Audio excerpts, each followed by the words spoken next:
Hadirin Bapak Ibu yang berbahagia, marilah kita ucapkan rasa syukur ini kepada Allah dengan ucapan Alhamdulillahi Rabbil Alamin. Pagi yang cerah ini diberi sehat oleh Allah, jasmani kita sehat, rohani kita sehat. Namun nikmat yang terbesar dalam hidup ini adalah karena masih diberi iman. Pada akhirnya kita bisa melaksanakan jamaah sholat subuh bersama. Kita juga bisa melakukan majelis ta'lim. Tak lupa setelahnya sholat tadi berzikir, berdoa bersama imam. Nanti kita tutup insyaallah dengan sholatul isyraq. Nah, pagi ini yang ingin kita bicarakan tentu tak jauh-jauh dari warisan Rasulullah sallallahu alaihi wasallam. Rasul ini mewariskan kepada ulama-ulamanya, yaitu untuk memperjuangkan syariat. Akhirnya sampailah kepada kita ini. Oleh karena itu ucapan yang mulia untuk Rasulullah adalah Allahumma salli ala Sayyidina Muhammad wa ala ali Sayyidina Muhammad. Bapak Ibu yang berbahagia, pagi ini kita akan membicarakan perjalanan hari-hari akhir khalifah yang ketiga dinasti Abbasiyah, yaitu Harun ar-Rasyid. Dialah khalifah yang memperjuangkan Islam sampai pada masa puncak kejazaannya.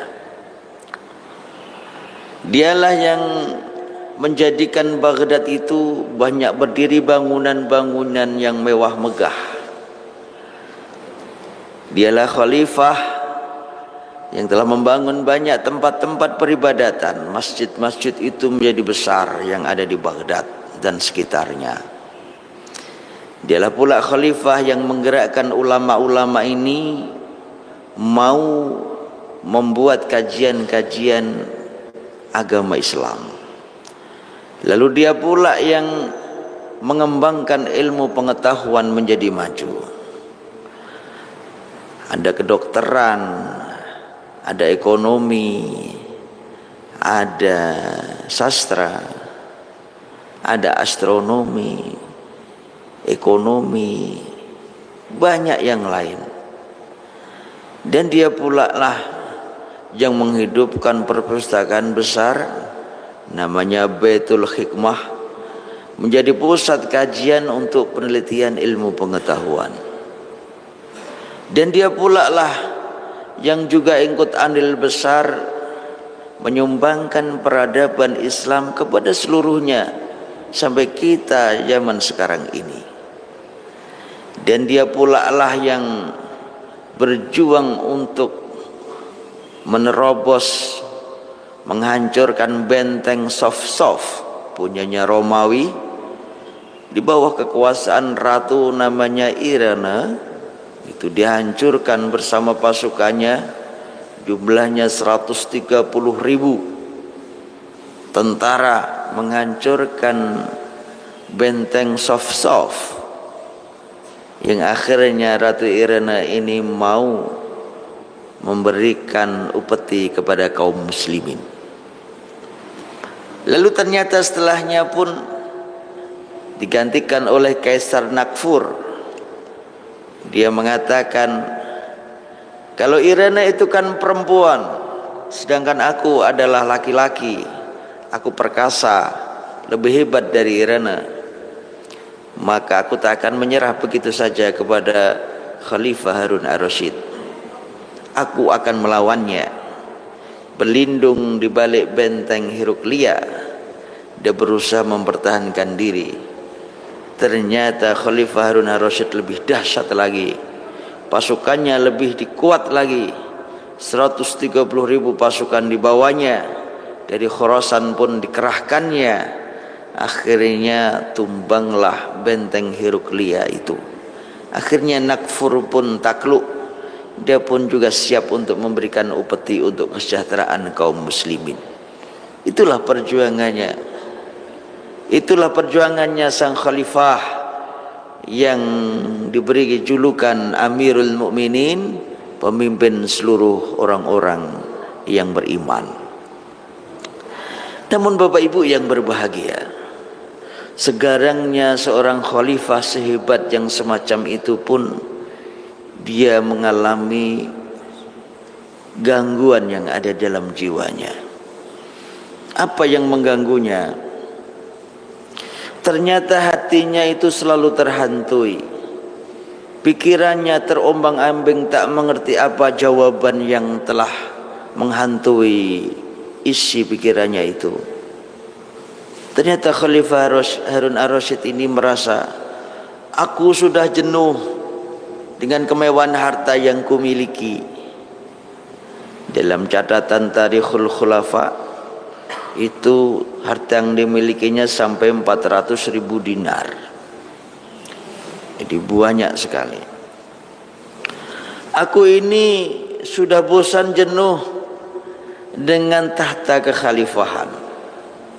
Aku sudah jenuh hanya mendapatkan penghormatan dan sanjungan.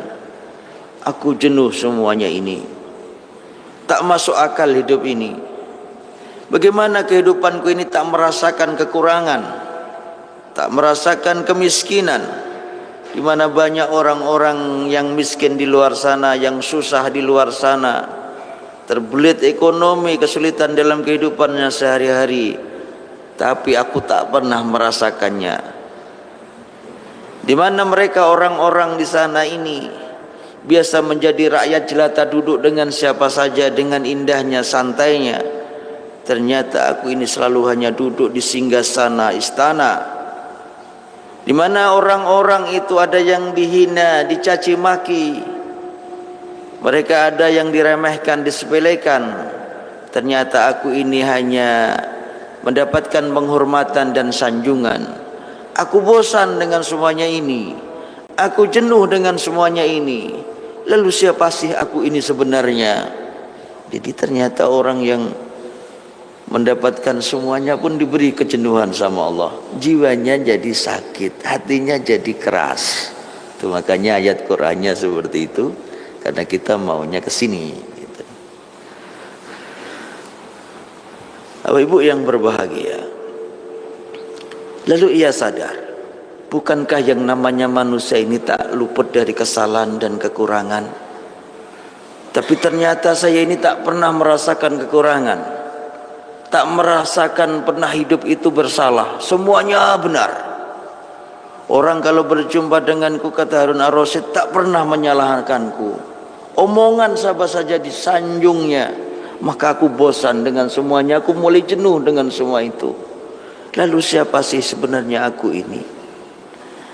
Maka dari situlah kemudian dipanggillah sahabat dekatnya, namanya Fadil Barmakit. Wahai Fadil, Fadil ini juga penasihat khalifah. Aku ini mau mencurahkan perasaan saya, Fadil. Aku ini kan diberikan harta oleh Allah tak pernah habis. Aku ini diberikan tahta kekhalifahan yang selalu dihormati orang, disanjung-sanjung, tak pernah salah. Aku belum pernah sejak lahir sampai sekarang ini, katanya, ada orang yang menyalahkanku sedikit pun. Semuanya disanjung, semuanya disanjung. Cobalah, tolonglah aku pertemukan dengan ulama yang dia itu bisa, yang dia bisa menjelaskan sesungguhnya aku ini siapa. Maka Fadil Barmakit lalu dia menjawab, baiklah wahai khalifah, kalau begitu kita akan pergi ke Sufyan al-Uyainah. Kita ajak ke sana, dialah yang mengerti jawabannya. Lalu bersiaplah rombongan khalifah itu, berangkatlah ke tempatnya Sufyan al-Uyainah. Sampai di rumahnya Sufyan ini kaget. Selamat datang, ahlan wa sahlan ya khalifah. Saya ini kok mendapatkan tamu sehebat ini, seorang khalifah datang ke rumah saya.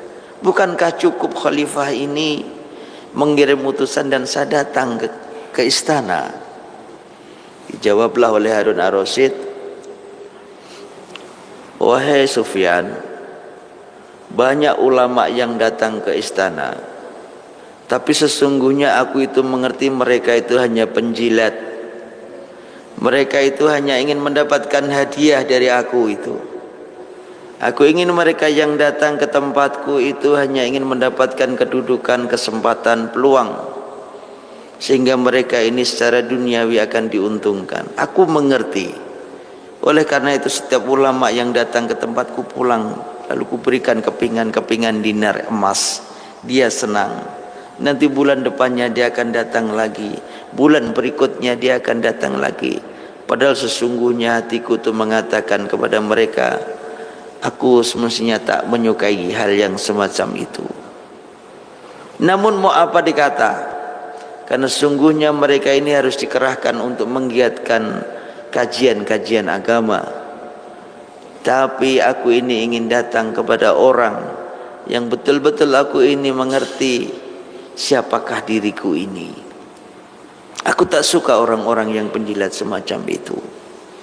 Maka akhirnya Sufyan pun tersenyum. Dia menyarankan, wahai khalifah, jika engkau menginginkan berjumpa dengan orang yang seperti itu, maka orangnya namanya adalah Fudail. Namanya Fudail bin Iyad. Pergilah ke sana, kau akan mendapatkannya. Akhirnya khalifah bersama rombongan mohon diri untuk pergi melanjutkan perjalanannya ke rumah Fudail bin Iyad. Kebiasaan orang Arab kalau ulama itu kalau punya tamu keluar rumah pasti dia baca satu ayat Quran. Biasanya seperti itu. Maka kemudian diantarkanlah keluar rumah.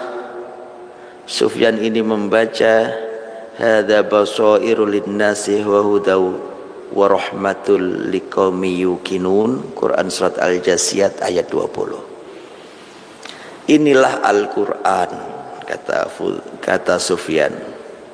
Inilah Al-Quran. Al-Quran itu akan menjadi petunjuk buat manusia, juga akan menjadi rahmat buat manusia, tapi untuk manusia-manusia yang meyakininya. Jadi kalau ada orang yang baca Al-Quran rajin, tapi perilakunya bukan seperti Al-Quran, maka boleh jadi dia belum yakin. Jadi kalau ada orang, oh rajin baca Al-Quran, tapi perilakunya kok masih nakal, nah boleh jadi dia belum yakin terhadap petunjuk yang ada dalam Al-Quran itu. Gitu. Oh rajin baca Al-Quran tapi tetap materinya minta ampun. Kalau ada urusan uang, oh serakahnya enggak karu-karuan. Kalau ada urusan mendapatkan sedikit aja biar bisa dihormati orang, oh juara nomor 1. Seperti itu. Maka ini artinya banyak orang yang membaca Al-Quran tapi ternyata perilakunya masih belum seperti Al-Quran. Apa persoalannya? Karena dia ini belum yakin. Itu seperti yang dinyatakan dalam Quran surat Al-Jasiyat ayat 20. Jadi ketika mengantarkan Khalifah Harun ar-Rasyid, maka itulah yang dibaca oleh Sufyan al-Uyainah itu.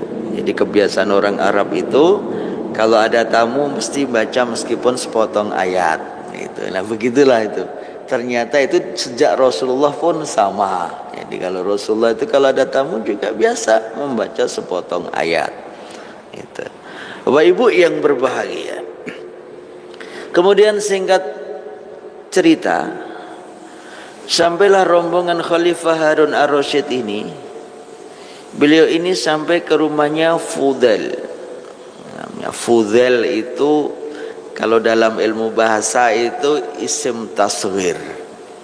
Isim tasghir itu kecil, yang kecil. Artinya apa? Dia ini boleh jadi seorang yang kembar, tapi dia adiknya. Gitu. Kakaknya namanya Fadil, adiknya namanya Fudail. Nah itu namanya sebutnya tasghir kalau dalam bahasa Arab itu.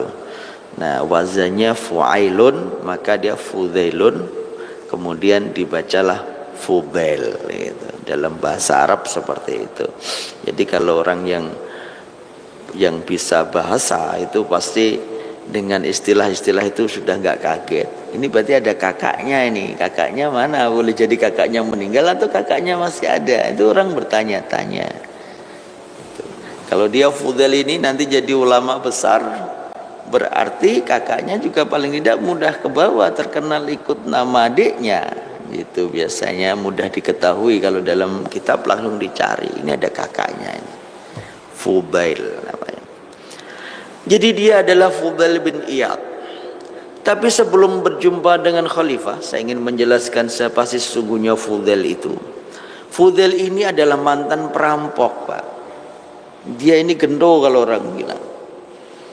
Nah, dia ini mantan perampok. Dia ini rampok yang ada di padang pasir. Gurun pasir ini luas begitu, yang biasa dilewati oleh kafilah-kafilah dagang. Zaman dulu itu kan kafilah dagang itu lewatnya sana, yang di sana ada sumur, di sana ada pohon nanti bisa berteduh, di sana ada lembah nanti kita bisa berteduh juga adem.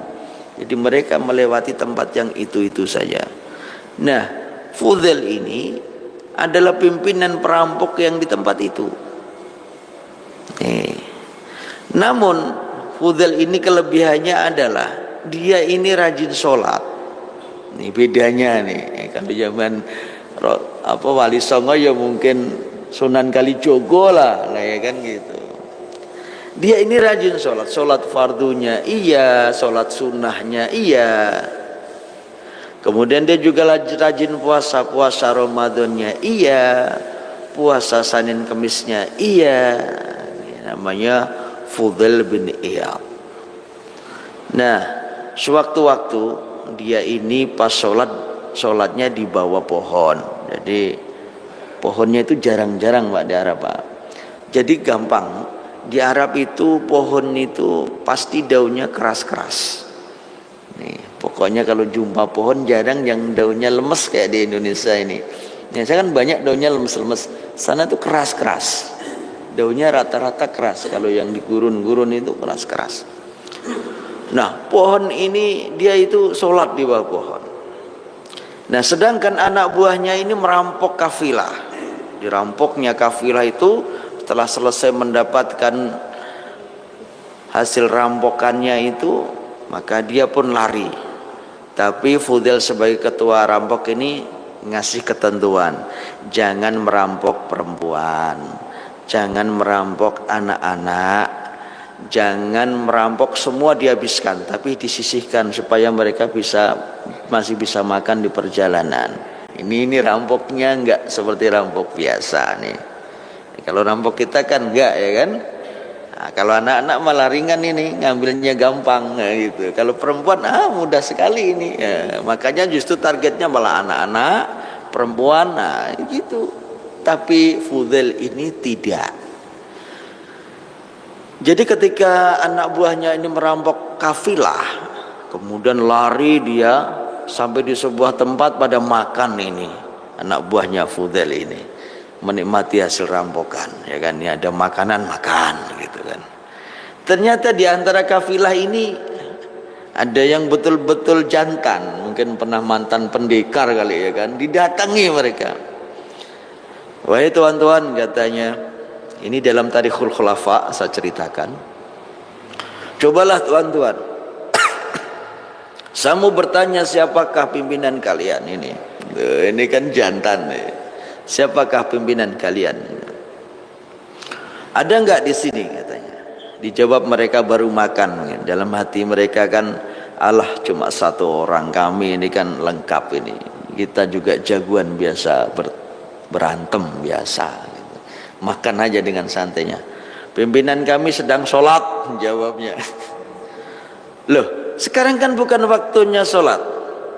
Kenapa pimpinan kalian sholat? Dijawab sama anak buahnya Fudail, dia sholat sunnah. Ini rada ketawa ini. Loh, kenapa dia nggak makan bersama kalian? Dijawab sama anak buahnya Fudail, dia sedang puasa. Dijawab lagi sama kafilah, Bukankah sekarang ini bukan waktunya berpuasa karena bukan bulan Ramadan? Dijawab, tidak, dia puasa sunnah. Begitulah yang terjadi ini, diceritakan dalam Tarikhul Khulafa itu.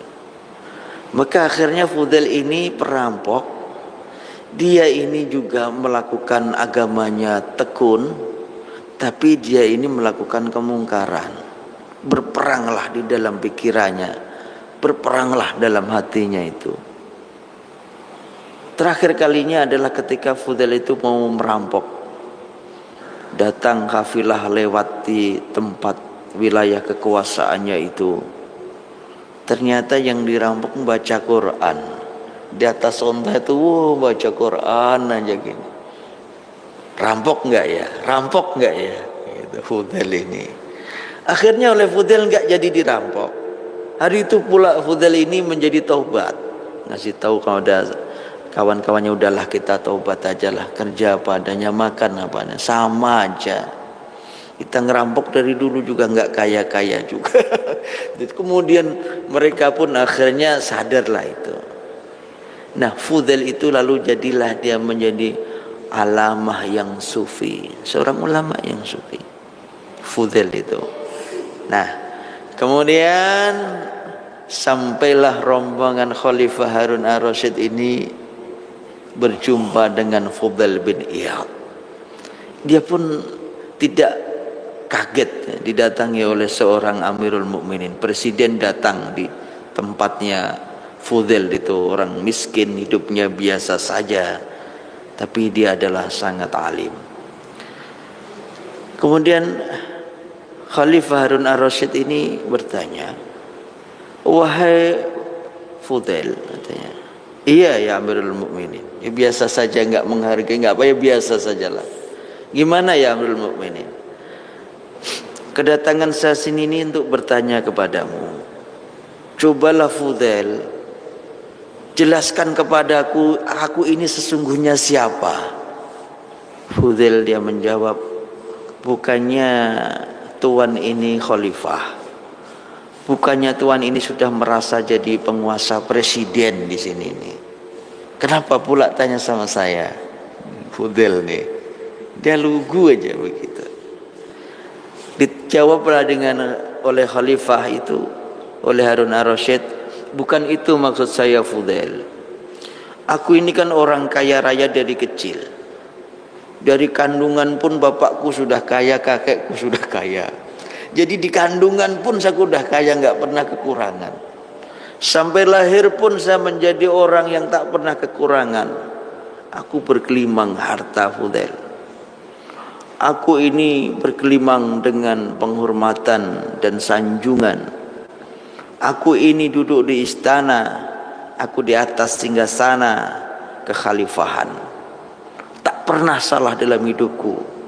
Tapi masa iya orang itu tak pernah bersalah?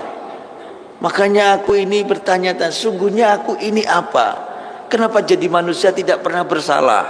Bukankah manusia ini adalah tempatnya salah dan kekhilafan?"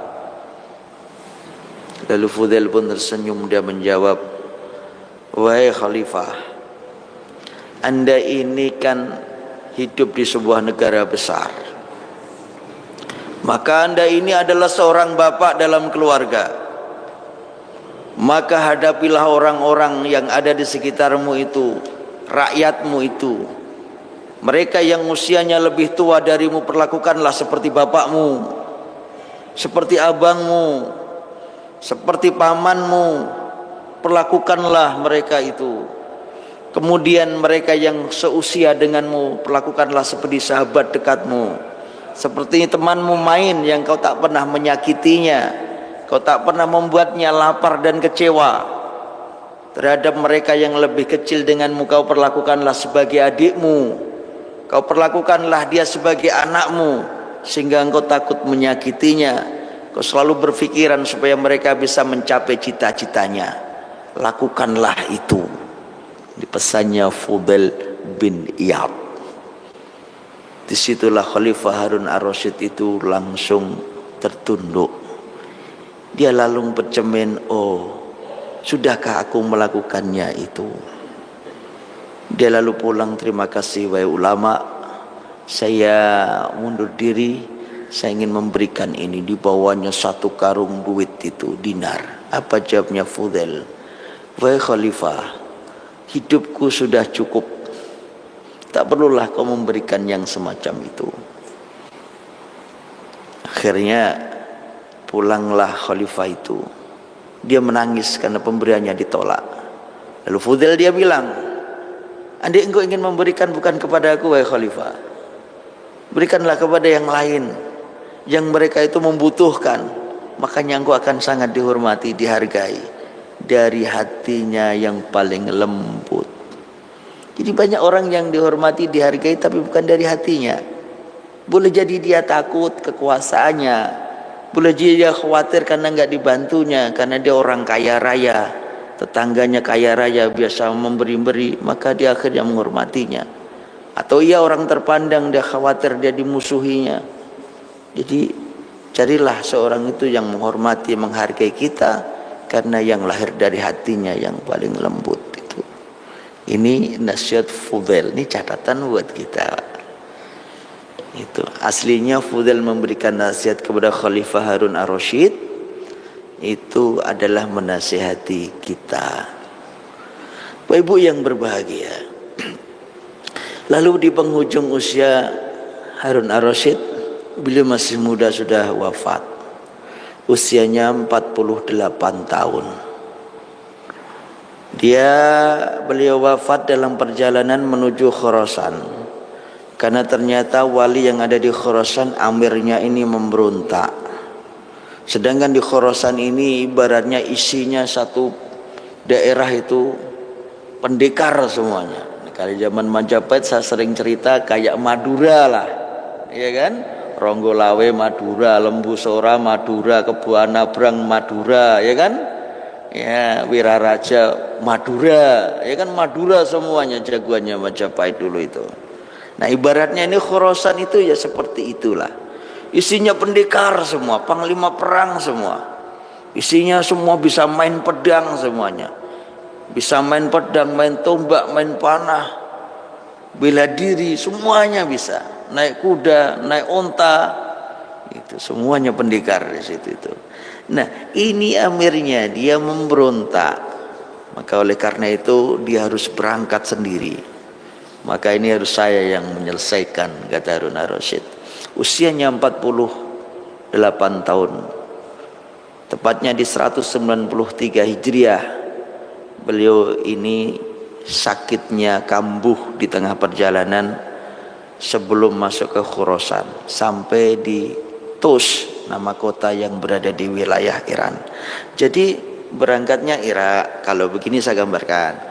Kalau ini hamparan pulau misalnya gitu, sini ini Irak, terus depannya sini Iran, depannya lagi sini wilayah Khurasan. Khurasan itu sekarang negaranya ya Tajikistan, Afghanistan, Kazakhstan. Nah itu yang tan itu yang di sebelah sini ini Turkmenistan, Turkmenistan daerah sini. Ini semuanya tan. Nah, dia ini baru nyampe di Iran, kotanya namanya Tus. Jadi belum nyampe ke Khurasan. Tuh. Nah, dulu ini pendekar-pendekar nih yang tan ini orangnya keras. Di sana kan turunnya salju kan daerah situ. Kulit-kulitnya keras. Kenapa? Kawan-kawan dulu begitu makannya mie. Kalau kita buat mie itu orangnya makannya yang tan ini Tajikistan, Uzbekistan. Itu dia makannya mie itu. Dulu teman saya di Mesir banyak orang dari situ belajar di Al-Azhar. Makannya mie, kemudian lalapannya tursi. Tursi itu potongan wortel, bawang bombay, kemudian ada kerai itu timun, itu potong, ditaruh di botol besar atau ember besar itu, dikasih cuka, ditutup 1 minggu, terus dikeluarin isinya, terus dimakan. Itu ternyata membuat kulit jadi keras. Saya tanya, kenapa orang daerah Cina sana suka makan seperti itu? Saya bilang gitu kan, ini kan masih daratan Cina, sebelahnya Cina kan. Dia menjawab, karena bisa mengeraskan kulit dan daging otot. Itu ototnya keras, kulitnya keras, dagingnya keras. Ternyata makan acar yang banyak cukanya itu. Nah, Bapak bisa nyoba kalau mau keras gitu. Bilang sama ibu, Bu, saya mau keras ya kan. Buatkan kayak begini, kata Ustadz tadi ini. Orang-orang daerah Khurasan itu makannya seperti itu, ya, gitu. Ustadz Pak nyoba, iya pernah lah sekali-kali ya kan. Abang biasanya kan nanya, Ustadz pernah nyoba? Pernah lah sekali-kali kan gitu. Masa enggak ya kan. Nah, ini beliau ini wafat karena sakit. Sakitnya kambuh. Berarti kalau kambuh kan berarti udah lama ada sakit. Nah, saya cari di referensi kitab-kitab besar itu enggak ada yang menyebutkan sakitnya apa. Jadi punya sakit seperti itu, kambuh, kemudian akhirnya beliau itu wafat. Itu Khalifah Harun ar-Rasyid. Nah, jadi negaranya begitu. Lah kalau Irak kan sini sebelahnya Saudi, pojokan sini ini Kuwait kecil. Nah, di Irak itu Kuwait dikapit sama Irak sama Saudi kecil gitu di pojokan. Sebelahnya lagi Bahrain, sebelahnya lagi Emirat Arab. Ya, Emirat Arab, Bahrain yang lebar itu Emirat Arab, Qatar. Ya, Qatar itu kecil. Nah, tapi makanya karena kecil itu kaya dia, kebetulan minyak semua jadi yang kecil-kecil ini minyak semua. Nah, sebelah sananya lagi baru setelahnya Irak sana Turki, Rusia. Nah, ini sejarah harus tahu. Globe itu harus hafal bulet ini. Oh, di sini. Sehingga bisa cerita karakternya orang sini seperti ini, karakternya orang sini seperti ini. Kenapa? Ternyata dipengaruhi oleh wilayah dan daerah mereka gitu loh Pak. Terus cerita, terus ngajar, oh begini karakternya. Nah, Bapak Ibu yang berbahagia, jadi jenenge wong otote keras, pasti dia akan pemberani ini. Ini orang-orang Khurasan, sama dengan orang Madura, ya kan gitu. Wani buka toko 24 jam, ya kan? Jur turune kapan, gitu kan? Bapak Ibu yang berbahagia, begitulah akhirnya Khalifah Harun ar-Rasyid ini beliau wafat pada tahun 193 Hijriah. Begitu besar jasanya buat kita. Lalu kemudian digantilah dengan putranya Al-Mu'min. Tapi kemudian akhirnya Al-Mu'min ini perang saudara dengan adiknya Al-Ma'mun. Akhirnya perang saudara Pak. Nah ini loh, ini persoalan kita ini. Jadi perang saudara itu akhirnya nanti melahirkan hal yang tidak baik, yaitu krisis ekonomi di kalangan kaum muslimin pada masa Daulah Abbasiyah. Insya Allah kita sampaikan berikutnya adalah Khalifah Al-Ma'mun. Karena nanti terjadi perang saudara, Al-Mu'min tumbang, lahirlah Al-Ma'mun, Khalifah Al-Ma'mun, insya Allah. Bapak Ibu yang berbahagia, hari ini saya kira perjumpaan kita sudah cukup. Mudah-mudahan kita semua diberi sehat oleh Allah Subhanahu wa taala, putra-putrinya menjadi putra-putri yang soleh dan solehat. Rezeki Bapak Ibu akan selalu datang dari Allah itu, dari manapun datangnya, seperti apapun caranya. Itulah Allah yang Maha Kuasa. Mudah-mudahan kita semuanya akan mendapatkan berkahnya. Amin, Allahumma amin. Wassalamualaikum warahmatullahi wabarakatuh. Allahumma salli ala Muhammad ya Rabbi salli